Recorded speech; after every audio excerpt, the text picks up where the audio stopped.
The Seattle Police Department has released the bodycam footage of officers responding to a fatal shooting in the so-called CHOP zone early Saturday and being swarmed by what they called a violent crowd that prevented police from reaching the scene. Officers responded around 2:30 a.m. to shots fired in Cal Anderson Park, which lies inside an area of several blocks that demonstrators in Seattle's Capitol Hill neighborhood cordoned off and dubbed the Capitol Hill Organized Protest, or CHOP, following the death of George Floyd in Minneapolis last month. Seattle Police Union Chief calls for leadership after fatal shooting in CHOP zone. The shooting inside the protest zone killed a 19-year-old man and left another male with life-threatening injuries, police said in a post on its blotter Saturday. Police bodycam footage shows officers arriving and marching through the zone with guns drawn as a group of angry protesters yell profanities and approach the officers. This is inside the area referred to as the Capitol Hill Organized Protest, CHOP.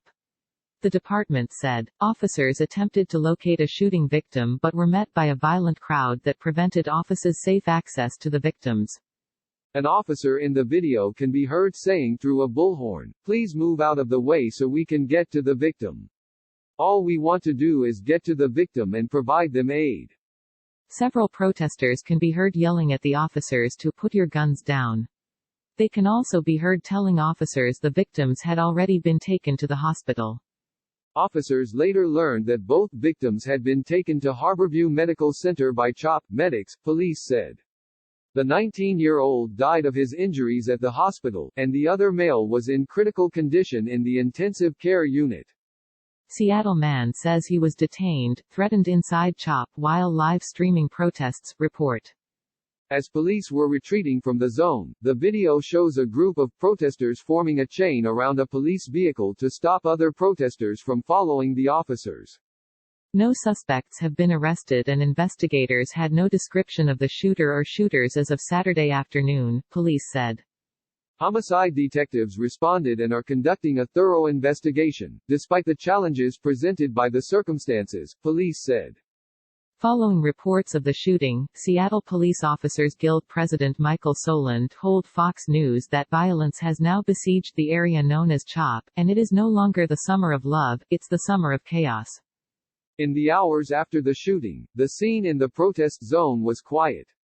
People pushed baby strollers, and other visitors milled about in the cool, cloudy weather, taking photos of themselves with CHOP signs. Protest organizers held a meeting to discuss the early morning shooting, and some protest volunteers patrolled the area carrying guns.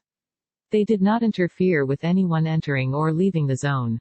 Asked about the shooting Saturday, Governor Jay Inslee said, "We need to have a way for the community to have a way to speak and for police and fire services to be provided." Click here to get the Fox News app. One way or another, we obviously need to provide a way to offer protection for people, and that's a necessity, Inslee added. The Associated Press contributed to this report.